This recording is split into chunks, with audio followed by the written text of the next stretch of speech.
Salut, bienvenue sur ma chaîne. Si tu es nouveau sur cette chaîne, je suis tout simplement Alicia et aujourd'hui je voudrais bien te donner 3 conseils pour perdre 3 kilos en 2 semaines ou en 1 semaine. Tout dépend de toi si tu arrives à te challenger. Alors, si tu me connais pas, tu es nouveau, moi en fait ma vision c'est que pour perdre du poids, il faut apprendre à se connaître. Pour moi, tous les régimes ne marchent pas.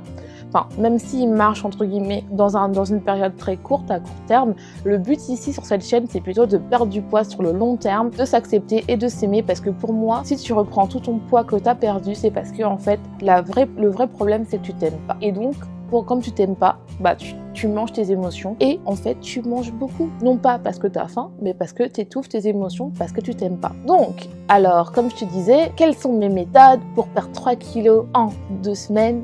Premier conseil, c'est de boire que de l'eau. Non, je rigole. Comme je t'ai dit, c'est pas du tout mon truc. Te donner un conseil pour perdre 3 kilos, c'est du n'importe quoi. Moi, je vais te donner, j'ai perdu 3 kilos en 2 semaines, là, les 2 dernières semaines, et je vais te dire comment moi j'ai fait, les 3 grands trucs que j'ai fait, et c'est un peu bizarre parce que c'est un peu paradoxal de tout ce qu'on dit naturellement.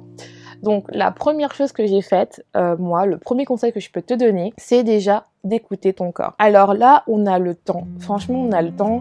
On est à la maison. C'est vrai que c'est compliqué, mais pourquoi pas. Je sais pas si tu as vu ma vidéo où j'explique pourquoi le confinement, c'est le meilleur moment pour prendre soin de soi. Là, on a de la chance. On est à la maison, en fait. Et donc, en fait, on n'est pas stressé par le travail. Enfin, si on n'est pas au télétravail, mais même si on est en mode télétravail, on a beaucoup plus de temps. On peut s'accorder vraiment 1 heure pour manger. Le fait de prendre son temps et de manger uniquement quand on a faim, d'écouter vraiment les signaux qu'on a, savoir si on a faim ou si c'est une envie, c'est très bien. Donc moi, ce que j'ai fait, j'ai commencé par écouter ma faim. C'est peut-être bête à dire, c'est peut-être la première chose à faire, c'est de s'écouter, d'écouter ton corps, de se dire finalement, est-ce qu'il a vraiment faim ou est-ce qu'il a pas faim? Et donc voilà. Donc si t'as pas vu encore ma vidéo pour différencier la faim du fait que tu n'as pas faim, je le mettrai en barre d'infos pour que tu puisses la regarder. Donc le deuxième conseil, quand on dit, c'est déjà d'être gentil avec soi-même. Ah, c'est bizarre. Parce qu'en fait, bien sûr qu'il faut mettre beaucoup plus de légumes à tous les repas, ce que je fais, beaucoup plus de légumes et tout. Mais ce que j'ai aussi appris, c'est des fois, quand t'as envie de manger un gâteau, tu le manges. J'ai arrêté le côté faire des cheat meals. Oh, c'est bizarre, tu fais plus de cheat meals. Ouais, en fait, j'ai arrêté parce que, en fait, je pense que le mieux pour vraiment apprivoiser ses envies,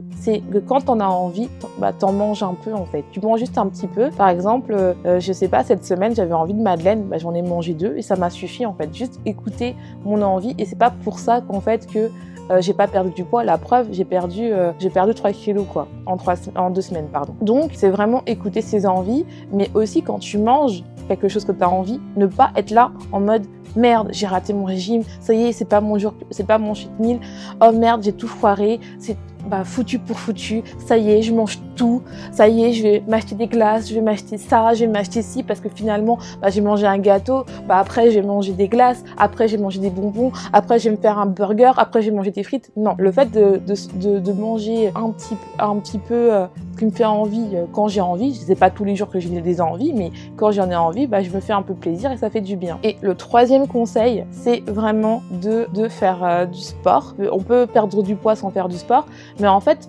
perdre du poids, ça m'a permis de réguler mon humeur. Quand je ne fais pas de sport, je suis beaucoup plus irritable, je suis beaucoup plus sensible. Et donc, en fait, le fait de faire du sport, même si c'est juste 1 demi-heure, ou si vous n'aimez pas faire du sport, de danser ou de faire de la méditation, va vous permettre, en fait, d'apprendre, de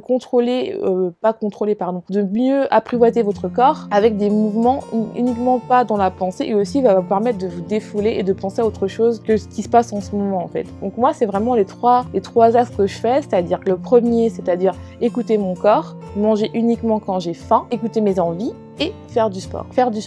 Après, vous variez, vous pouvez faire ça 1 fois par semaine ou 3 fois par semaine, mais je vous jure que je vais pas vous dire oui, mangez plus de légumes, parce que ça, vous le savez, c'est clair qu'il faut manger plus de légumes, et j'en mange. D'ailleurs, je vais vous faire qu'est-ce que je mange le matin, pour voir ce que vous faites. Mais bon, vu que je mange pas le matin, ce sera plutôt qu'est-ce que je mange le midi. Enfin, je vous ferai un truc comme ça, une journée dans mon repas, parce que vu que en ce moment, comme je vous ai dit, je fais le jeûne intermittent pour vraiment apprendre ma faim, quand j'ai faim ou quand j'ai une envie. Donc voilà. Si tu as aimé cette vidéo, n'hésite pas à me dire quelles sont pour toi tes astuces pour perdre du poids, parce que ça peut être très important pour moi aussi. Et comme je dis très bien, on n'est pas dans le jugement et je te dis à la prochaine et passe une bonne journée.